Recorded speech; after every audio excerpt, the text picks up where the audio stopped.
Более 2 лет Башкортостан выступает экспериментальной площадкой по реализации спортивно-оздоровительного проекта «Здоровое поколение. Сильный регион», который еще не имеет аналогов в России.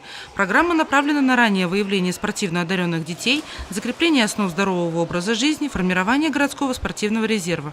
Участие могут принять абсолютно все возрастные группы учащихся школ и интернатов. В период прошедшего учебного года участниками проекта стали 33 общеобразовательные организации из 18 муниципальных районов и городских округов. Для многих районов республики этот проект стал толчком в развитии сетей кружков и секций оздоровительной спортивной направленности. Валеологическое воспитание и внедрение олимпийского образования в учебный процесс затребовали реконструкции школьных спортзалов и даже городских площадок. В этом году при поддержке администрации Всебая включились в региональную программу 1-я и 8-я школы. Мы съездили с классным руководителем первой школы на совещание в Министерство спорта и молодежной политики, и многие регионы, у них была проблема, то, что не предоставляют залы, не предоставляют бассейны.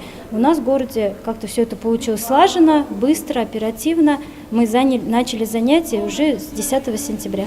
В нашем городе стартовал только первый этап проекта для учащихся начальных классов согласно официальному положению.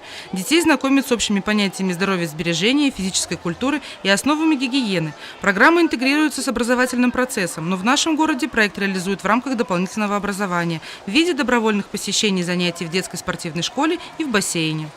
Стоит отметить, что уроки на воде уже дают первые результаты. Показатели здоровья учеников младших классов, которые задействованы в столь полезном эксперименте, значительно возросли.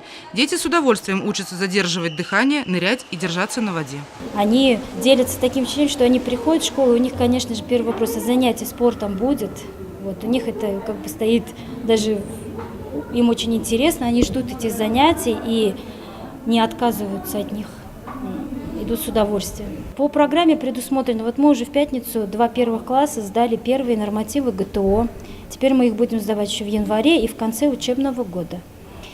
Также эта программа идет же при поддержке Министерства здравоохранения, то есть наши дети будут находиться под наблюдением, 2 раза в год у них будет медицинский осмотр.